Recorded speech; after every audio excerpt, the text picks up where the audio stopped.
Bonjour et bienvenue dans cette vidéo de notre kit de survie Linux. Cette fois nous allons aborder la Logitech Ubuntu.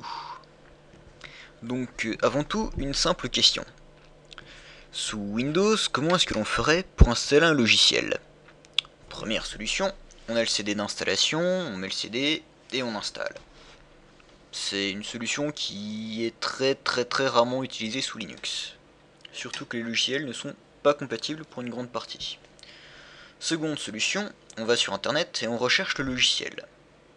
Cette fois, par exemple, je vais rechercher VLC. Hop, plein écran pour que vous voyez mieux. Cette fois-ci, ça marche, il y a une version Linux, téléchargeable. C'est aussi une solution qui fonctionne sous Linux, mais c'est une solution que l'on va vraiment éviter. En règle générale, pour installer un logiciel sous Linux, on utilise une Logitech. Donc nous allons la lancer. Et par exemple, on va rechercher VLC. Très bien, plus d'informations. Il me dit qu'il est disponible depuis la source Universe. Donc on va l'utiliser. Ce qui installe un dépôt. Comme vous voyez ici. Qu'est-ce qu'un dépôt? Là, il faut savoir que la plupart des logiciels utilisés sous Linux sont libres et donc peuvent être redistribués plus ou moins librement, voire même être modifiés, ce qui fait qu'il n'y a pas de problème pour rassembler tous ces logiciels dans un même endroit, appelé les dépôts, pour permettre aux utilisateurs d'y accéder plus facilement. Le second avantage, c'est que ça permet aux développeurs de les adapter aux distributions.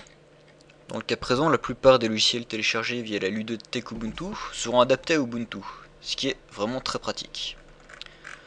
Donc voilà, il me propose d'installer VLC. Installer et il propose également de l'ajouter au lanceur qui est fort pratique. Également, je lui demande également. Il n'y a plus qu'à attendre qu'il se télécharge et s'installe, comme vous voyez ici.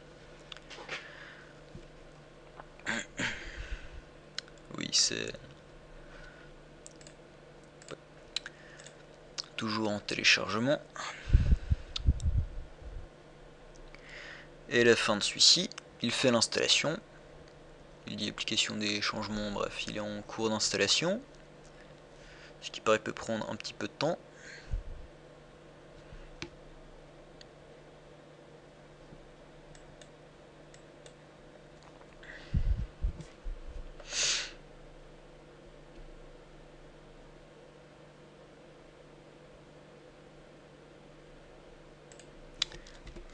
Et une fois ceci fait, le logiciel est installé. Comme je lui ai demandé, il a ajouté au lanceur. On peut y accéder. Blablabla. Bref. Et c'est un site très simple d'installer des logiciels. Pour en trouver, il y a plusieurs façons. La première, c'est de connaître le nom, donc c'est très simple. Comme je viens de faire, il suffit de rechercher le nom du logiciel.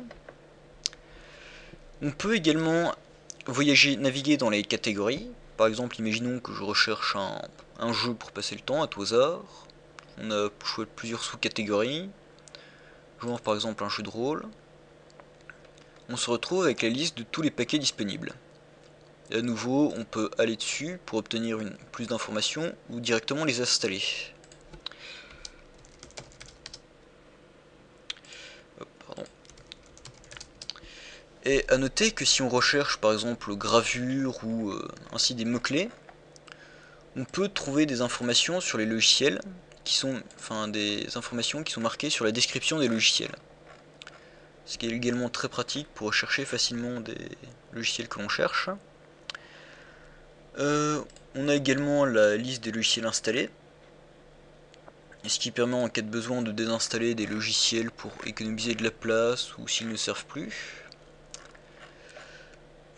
Voilà, et comme vous avez dû le voir, c'est très simple d'utilisation, il n'y a pas de problème.